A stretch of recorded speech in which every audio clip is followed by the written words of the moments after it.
Lors des journées techniques, nous fermons notre secteur opératoire pour faire du ménage du matériel et nous avons décidé de profiter de cette journée pour monter une simulation in situ, c'est-à-dire sur site opératoire, d'une conversion d'une chirurgie robotique en chirurgie laparotomique.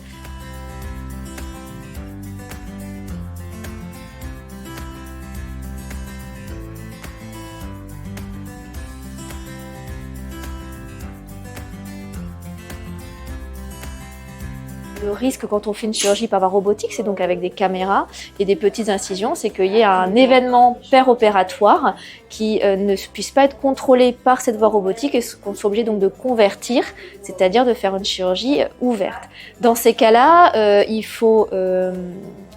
plusieurs intervenants, il faut garder le patient stérile, il faut demander du matériel, c'est une situation qui va être urgente parce qu'il y a un saignement, il faut communiquer avec les anesthésistes, communiquer avec l'équipe infirmière et donc ça demande vraiment un travail, une communication interdisciplinaire au sein de l'équipe qui est important. On met en place ces exercices pour que ceux qui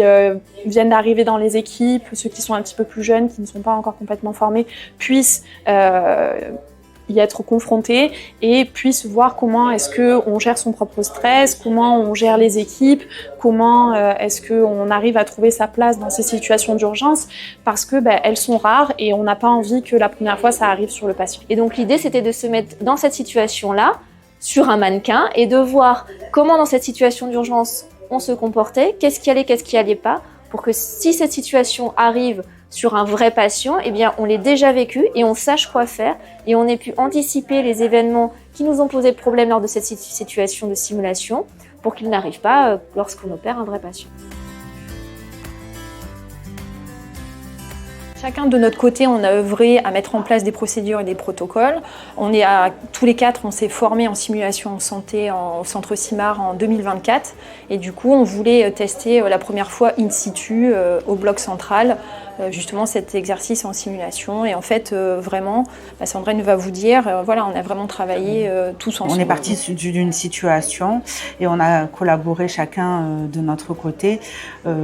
Au niveau IBO, de tout ce qu'il y avait à faire, tout ça, et nous au niveau IA, de tout ce qu'on devait mettre en place aussi pour pouvoir créer ce scénario et cette simulation aujourd'hui.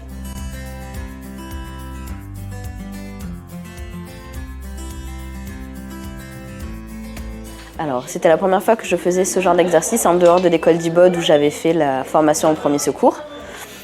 Donc c'était mon premier exercice de simulation en chirurgie. Ce que ça m'a apporté,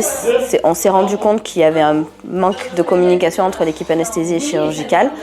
malgré que tout se soit bien passé. Il y a des informations qui se sont perdues et on n'a pas eu de retour de feedback.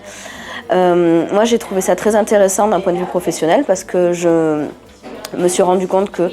j'arrivais à communiquer avec ma collègue qui est en salle parce que je la connais et qu'on a travaillé depuis de nombreux mois ensemble, ce qui est un avantage. C'est vrai que la chirurgienne, je la connaissais moins puisque de par l'exercice, c'est une chirurgienne que je connais pas, donc du coup on n'avait pas l'habitude de travailler ensemble, mais ça s'est bien passé. Elle a eu ce qu'elle demandait en temps et en heure et moi j'ai eu ce que je voulais avec ma collègue qui était en salle.